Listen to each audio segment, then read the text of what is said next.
Alors que nous n'avons jamais été aussi proches de la sortie de Jurassic World Dominion, c'est tout l'univers jurassique débuté en 1993 avec Jurassic Park qui est en train de coexister dans le dernier film de Colin Trevorrow, avec notamment l'arrivée du trio du film original. Cependant, si vous êtes au courant de tout ce qui se passe dans l'univers jurassique, et donc notamment de la série Jurassic World La Colo du Crétacé, un plan du trailer de la saison 5 a dû attirer votre attention, la bombe à raser Barbasol, apparue pour la première fois dans Jurassic Park. Qu'est-ce que cela peut-il signifier? En quoi cette bombe de Barbasol est-elle un véritable symbole pour Jurassic Park? Et qu'est-ce que Steven Spielberg avait prévu d'en faire pour un prochain film? Nous allons revenir sur l'histoire de cette bombe à raser et essayer de découvrir tous ces éléments avec différentes théories. Si vous n'aimez pas les vidéos théories, vous pouvez découvrir une autre de mes vidéos en haut à droite. Pour les autres, bienvenue dans cette vidéo et bienvenue à Jurassic Smash.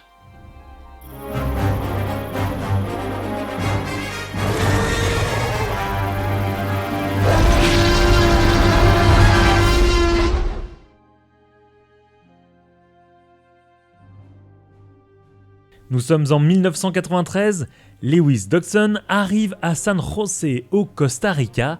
Il a un rendez-vous avec Dennis Nedry afin de lui remettre 750 000 $ dans une petite valise, ainsi qu'une bombe de Barbasol cachant une partie réfrigérée permettant notamment d'accueillir 15 embryons de dinosaures.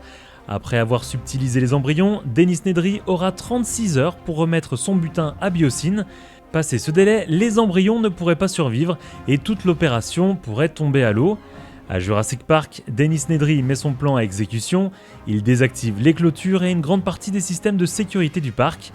Puis, dans la jungle et sous la pluie, l'ingénieur informaticien va connaître un destin funeste. Bloqué avec sa Jeep, il décide de l'accrocher à un arbre pour la dégager. Cependant, il tombera nez à nez avec un dilophosaure qui l'aspergera de venin dans les yeux. Aveuglé, Dennis se cogna la tête sur le toit du véhicule, tomba et échappa à la bombe de Barbasol qui dévala une pente avant d'être enseveli sous la boue. Un second dinosaure caché dans la Jeep tua l'ingénieur. Petite anecdote, dans le livre Jurassic Park de Michael Crichton, il ne s'agit pas d'une bombe de Barbasol, mais d'une bombe de crème Gillette.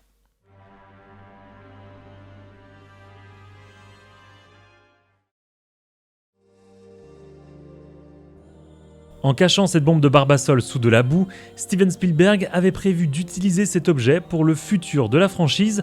En effet, alors que Michael Crichton n'avait pas encore rempilé avec un second livre, Steven Spielberg avait prévu de réutiliser cette bombe de Barbasol pour lâcher de nouveaux dinosaures dans l'univers jurassique. I never split any hairs about do I want to make a sequel to Jurassic Park. Of course I wanted to make a sequel to Jurassic Park. It was just when. I somehow liked that idea. And we never really exploited it, but that can of shaving cream that had the DNA of about 8 species of dinosaur. When I was making the first movie, I thought if there's going to be a sequel, it's going to have to be about the retrieval of that can of shaving lotion. And that's how they bring the dinosaurs back. I mean, that's why I did the shot in the movie. But it wound up that Michael Crichton's second book went into an entirely different philosophy about how to reintroduce the dinosaurs. And so I went along with Michael's instincts, and that can is still buried there somewhere, just waiting to rear about 8 ugly heads for another Jurassic Park movie. Alors que The Lost World partait dans quelque chose de complètement différent d'un point de vue scénaristique, c'est le studio de jeux vidéo Telltale qui décida de reprendre la formule laissée tomber par Spielberg. Que se passerait-il si une mercenaire avait été envoyée pour récupérer, le même soir de l'attaque sur l'île, cette fameuse bombe? Dans le jeu, Nima Cruz réussira à récupérer la bombe de mousse à raser contenant les différents embryons, mais comme avec l'os de l'Indominus Rex écrasé par Roberta à la fin de Jurassic World Fallen Kingdom, la T-Rex écrasa la bombe à raser, laissant disparaître tout espoir de réutiliser ces fameux embryons. Bien qu'aujourd'hui le jeu ne fait plus partie du canon jurassique, comment une personne a-t-elle pu tomber sur la fameuse canette dans la saison 5 de la Colo du Crétacé ?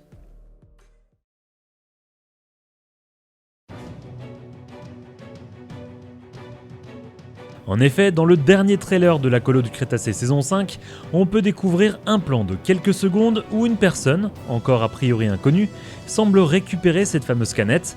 On peut ainsi découvrir que pas mal d'éléments scénaristiques ont été tout simplement pris du jeu Jurassic Park The Game, comme par exemple le nom du volcan de Isla Nublar appelé Cibo dans le jeu. Ainsi, on peut se poser la question de comment cette bombe arrive dans la série et de savoir est-ce que certains scénaristes ont décidé de s'inspirer du jeu. Mais au-delà de ça, et tout d'abord, on peut penser que la bombe de Barbasol a été récupérée bien avant l'éruption du mont Cibo, se déroulant en 2018. Sachant que la 5e saison de la Colo du Crétacé devrait se dérouler en 2016 ou 2017, c'est normal que la bouteille ne soit pas carbonisée. Deuxième point, la rouille présente sur la partie métallique montre que l'objet a été laissé à l'abandon pendant un long moment. En effet, si une personne l'avait récupérée rapidement, après qu'elle ait été enfouie sous de la boue à Nublar, elle n'aurait sûrement pas été dans cet état, à la limite légèrement rouillée sur les bords, mais pas plus. Troisième point, si on en croit du coup l'état de la bouteille, il s'est passé bien plus de 36 heures avant qu'une personne ait récupéré cette fameuse bouteille, ce qui signifie que les embryons sont bien morts. D'un point de vue scénaristique donc, cette bombe de Barbasol n'a donc que peu de chances de faire réellement partie de l'histoire principale de la saison 5, mais peut être considérée comme un clin d'œil au premier film. Du coup, de mon point de vue, l'apparition de cette bombe de Barbasol peut être expliquée via deux théories. La première, la canette se trouve sur l'île de Mantacorp. L'entreprise a trouvé la canette sur Nublar en même temps qu'elle a fouillé l'île de Sorna, sûrement vers les années 1998 ou 1999. On sait que l'entreprise a récupéré certains dinosaures sur le site B, il se peut donc que certains mercenaires aient également été voir du côté de Nublar pour récupérer certains dinosaures, et l'ont peut-être récupéré pendant cette mission de recherche. Seconde théorie, la canette se trouve encore sur Isla Nublar. Ici, il s'agirait sans doute de Brandon, le grand frère de Darius, qui a décidé de retrouver son frère disparu directement sur l'île de Jurassic World et Jurassic Park.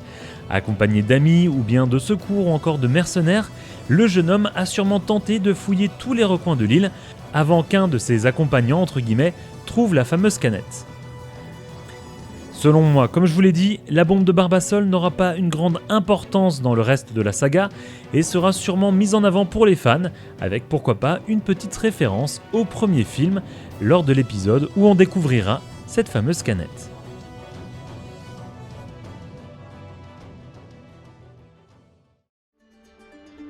Comme toujours, n'hésitez pas à me dire ce que vous pensez de toutes ces informations en commentaire.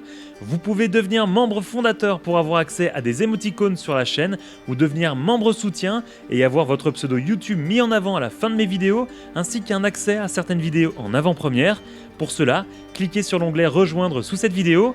Merci à mes membres soutiens et à toutes les personnes qui supportent cette chaîne en vous abonnant et en partageant mes vidéos sur vos réseaux sociaux.